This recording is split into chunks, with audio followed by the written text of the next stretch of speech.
بسم اللہ الرحمن الرحیم۔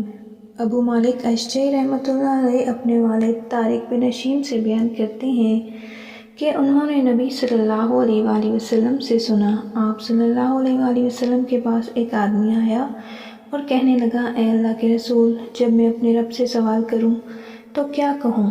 آپ صلی اللہ علیہ وآلہ وسلم نے فرمایا، کہو، اے اللہ مجھے بخش دے، مجھ پر رحم فرما، مجھے عافیت دے اور مجھے رزق دے۔ آپ صلی اللہ علیہ وآلہ وسلم نے چاروں انگلیاں ملائیں سوائے انگوٹھے کے، یہ چاروں دعائیں تمہارے لیے دنیا اور آخرت کی بھلائی جمع کر دیں گی۔ ابو ہریرہ رضی اللہ عنہ کہتے ہیں کہ ابو بکر صدیق رضی اللہ عنہ نے کہا، اے اللہ کے رسول، مجھے ایسی دعا سکھائیے جو میں صبح و شام پڑھتا رہوں۔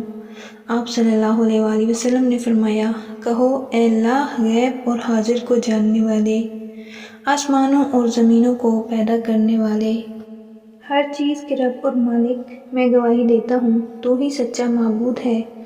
میں اپنے نفس کے شر سے، شیطان کے شر اور شرک سے تیری پناہ میں آتا ہوں۔ صبح و شام اور رات سوتے وقت یہ کلمات کہو۔